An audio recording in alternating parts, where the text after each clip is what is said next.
মানুষ ধর্ম প্রচার করে, আমি তো মনে করি ধর্ম প্রচার উন্মুক্ত হওয়া দরকার। ধর্ম প্রচার উন্মুক্ত হওয়া দরকার। ধর্ম প্রচার করে তাওহীদ সম্পর্কে একদিনও কথা বলে না, শিরক সম্পর্কে একদিনও কথা বলে না। বড় বড় মাহফিল হচ্ছে, বড় বড় ইজতেমা হচ্ছে, বড় বড় আয়োজন হচ্ছে, বড় বড় সেখানে প্রোগ্রামের আয়োজন হচ্ছে, বাংলাদেশের আলেম ওলামারা গিয়ে সেখানে বক্তব্য দিচ্ছে। বক্তব্য হচ্ছে শুধুমাত্র কোরআন এবং সহিহ হাদিসের বিরুদ্ধে বক্তব্য, বক্তব্য হচ্ছে শুধুমাত্র পৃথিবীর বিরুদ্ধে বক্তব্য। তাওহীদ সম্পর্কে বক্তব্য নাই, শিরক সম্পর্কে বক্তব্য নাই, তাগুত সম্পর্কে বক্তব্য নাই, কুফর সম্পর্কে বক্তব্য নাই, বেদাত সম্পর্কে বক্তব্য নাই। এগুলো তারা জানেও না, সাধারণ মুসলিমদেরকে জানায়ও না। খালি বিরোধিতা হলো কোরআন এবং সহিহ হাদিস। আমি নিজে পরিদর্শন করেছি, কয়েকটা নিজে পরিদর্শন করেছি। চাঁদপুরে প্রোগ্রাম করলাম। চাঁদপুরে প্রোগ্রাম করার পরে আমার একটা ফ্রেন্ড এসে বলল যে আমার এই ইউনিয়নে যে ডিশ লাইন চালায়, ডিশ লাইনের যে প্রধান পরিচালক মালিক, ওই চাঁদপুরের ওইখানের আলেম ওলামারা গিয়ে আপনার সেখানে ডিশ লাইনের পরিচালকের কাছে গিয়ে বলল, পিস টিভি আপনার চ্যানেল থেকে আপনি বন্ধ করে দেন। বলল কেন?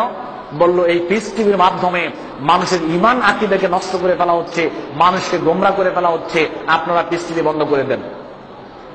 ডিশের মালিক কতক্ষণ চিন্তা করে বলল যে হুজুর, স্টার জলসা চলে, ম্যাচ চলে, হিন্দি সিরিয়াল চলে, কোনদিন তো আপনারা এসে আমাদের কাছে বললেন না যে ভাই আপনার এই স্টার জলসার কারণে পরিবার টিকতেছে না, হিন্দি সিরিয়াল দেখে আমার পরিবার নষ্ট হয়ে যাচ্ছে, আপনার চ্যানেল থেকে হিন্দি সিরিয়াল, স্টার জলসা এগুলো আপনি বন্ধ করেন। একদিনও তো দেখলাম না আপনারা হুজুর এসে আমাদেরকে এই কথা বলতে।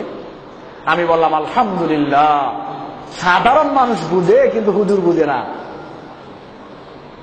পরে লোকটা বললো যে ভাই আপনারা চলে যান, পিস টিভি চলবে, আমি ভালো করে জানি কোন টেলিভিশনের দ্বারা মানুষ গোমরাহ হচ্ছে আর কোন চ্যানেলের দ্বারা মানুষ গোমরাহ হচ্ছে না, আমি ভালো করে বুঝতে পেরেছি, ভাই আপনারা চলে যান। আশ্চর্য ব্যাপার দেখেন,